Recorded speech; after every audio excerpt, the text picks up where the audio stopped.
This video is going to be a look at the Ravens defensive backs and how they performed under the pressure, the stress, the conflict that the Jags offense put them under on Sunday Night Football, meaning the routes they ran, the time that Trevor Lawrence was able to get occasionally, and also credit to Trevor Lawrence, especially earlier in the game, notwithstanding the turnovers. He was able to process our coverage as well at times and get the ball out quickly to people in space, albeit for short gains. I thought there was definitely an adjustment period in the third quarter whereby Trevor Lawrence was no longer seeing the coverages pre snap and able to get the ball out as quick. I'm going to begin this video at the end. This is going to be Calvin Ridley's touchdown, no touchdown. And I'm just going to talk about the challenging aspect, the competitive nature of what these guys have. Of course, Marcus Williams is out at this point. Kyle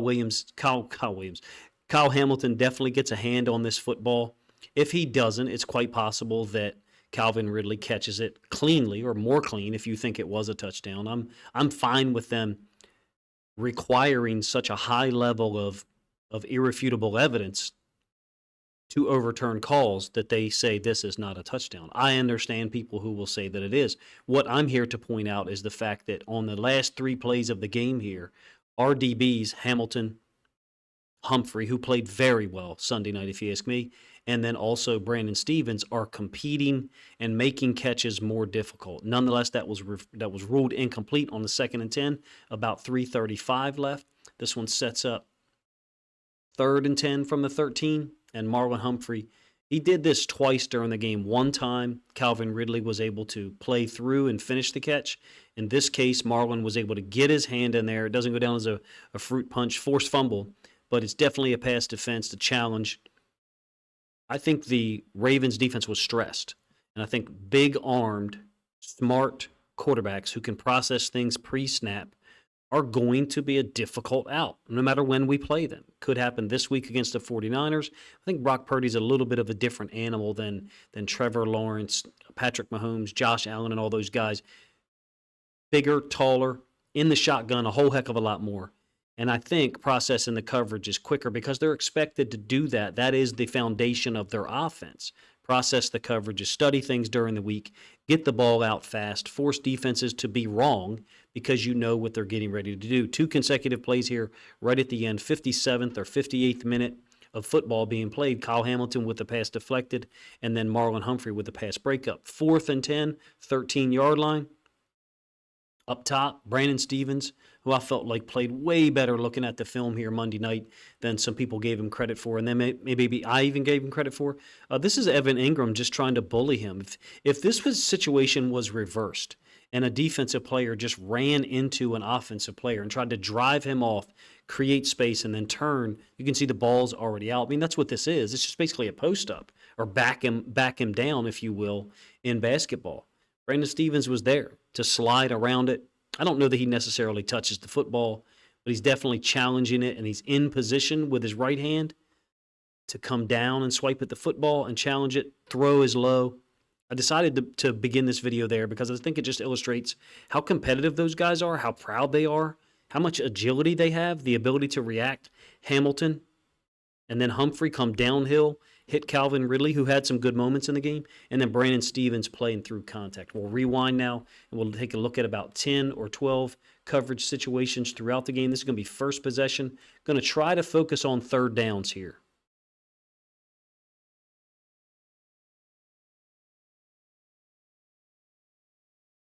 Going to try to focus on third downs here. This one, 3rd and 6, first possession for the Jags. Incomplete to Zay Jones over the middle. Notice the competitive nature. First of all, Humphrey is down here at the bottom side of the screen, blanketing Cook, the rookie. And then Stevens up to the top side against Zay Jones, who did have 2 nice moments against him. There's a little bit of a push-off here on Zay Jones, who's a talented receiver, big guy, wearing a knee brace, so he's out there competing. You can see the push-off here, but Brandon Stevens staying right on him. You can say that maybe Trevor Lawrence should be getting this football to Calvin Ridley. But look, he's got a dropping D tackle in that window. Travis Jones, Justin Madubuike dropping out. And we're bringing the nickel blitz off the edge, in this case, Geno Stone. Don't get there, because again, Trevor Lawrence was seeing things. He understood what we were doing. I think he had done his homework. Either that or his coaching staff did. Second possession, 3rd and 12. This is going to be the screen to Trevor Lawrence.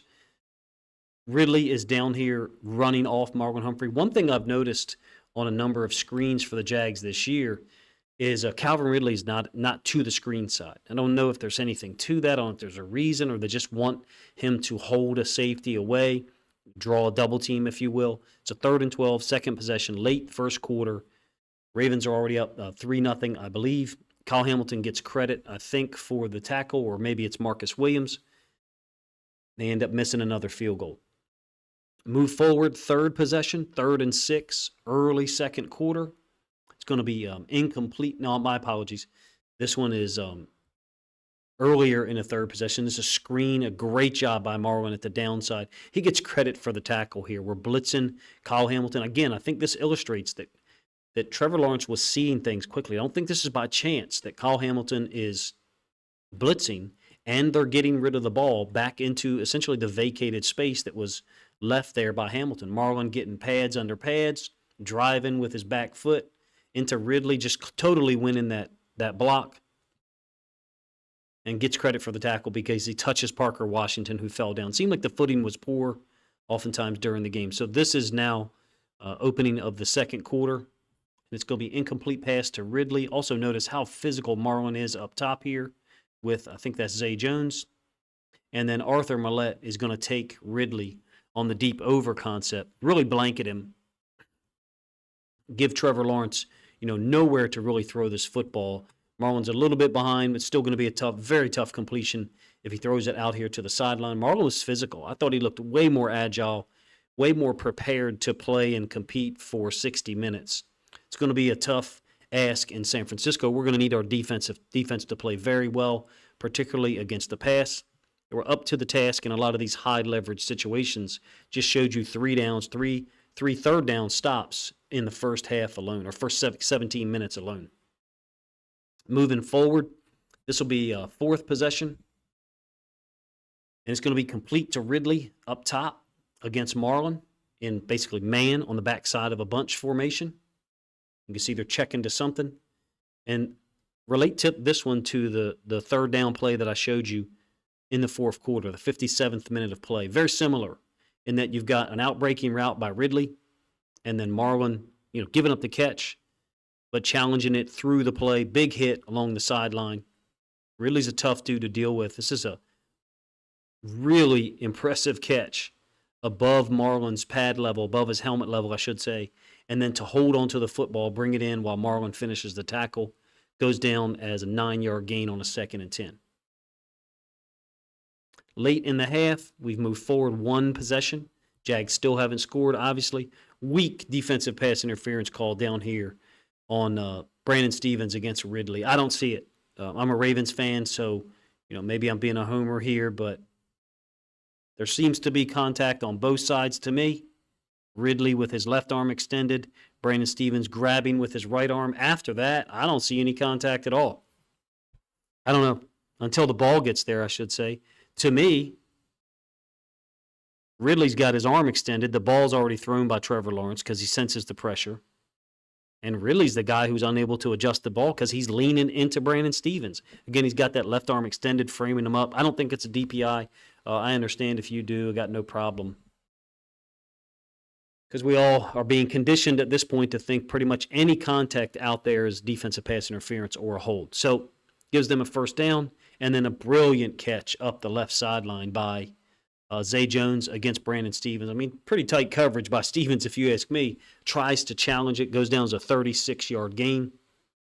Marlon is up top just blanketing Calvin Ridley, but you never know. That's what bothers me sometimes about social media is you'll see people who will say Marlon Humphrey, shut down Calvin Ridley on this play. You never know if the play call is such that they're telling Ridley, hey, you're not going to get the football here, and he's just running a route at 88% or 92% speed. Hopefully I said that in a way that makes sense. Hamilton, outside leverage. Marcus Williams, jumping Parker Washington, so taking this away. I think you've just got a Meg call here, man everywhere he goes on number 1. Roquan matching up on the tight ends release. 36-yard gain. The Jags hustle down. Don't spike the football. We all know what happens next. This is a brilliant play by Marcus Williams, who didn't play another snap the rest of the game, obviously injured his groin. All of these guys made plays in big moments. The game very easily could have been different. It's a talented Jags team over there. They came in with 8 wins. They could get to 10 or 11 wins. As it stands right now, 8-6. Marlon Humphrey, Brandon Stevens, Marcus Williams, Kyle Hamilton all made plays against the pass, even though there was times where Trevor Lawrence got rid of the ball quick and looked really smooth. They wasted their own opportunity here to end the second quarter, and Marcus Williams gave himself up. And the cool thing is, too, I think he understood the moment here and knew I can't allow myself to be, quote, hurt and them stop the play here because we're short time. So you can see he got up and a teammate was even helping him up because they had the awareness. I feel like our defensive awareness at times is incredibly high. I'm not sure that our offensive awareness matches that level. But in any case, we get through the first half with a shutout. Moving forward here, fourth quarter, we're going to talk about Marlon Humphrey here, extended on 2 of these plays. 1st and 10, early fourth quarter, handoff to Travis Etienne. Our defensive guys see something. They recognize something. Marlon walks down. Jadeveon Clowney steps inside. You can see late, he stemmed down inside to presumably run down the line of scrimmage. Marlon off the same edge. We knew something, not sure what we knew, but as soon as Marlon saw that tight end pull away from him, he took off running. Knew that Trevor Lawrence wasn't going to keep it around the edge. Maybe in a rematch situation, they would run that play, but this was brilliant. Ends up holding Etienne for a 1-yard gain. This is the time period when we're just stopping the run completely. Early in the game, I felt like the Jags, maybe the first quarter and a half, somewhere around in there, I felt like they were 4.5 yards a carry, maybe 4.6, 4.7. I'm not sure. I don't have that data, but there definitely was a drop-off in the effectiveness or efficiency of their run game as the game progressed.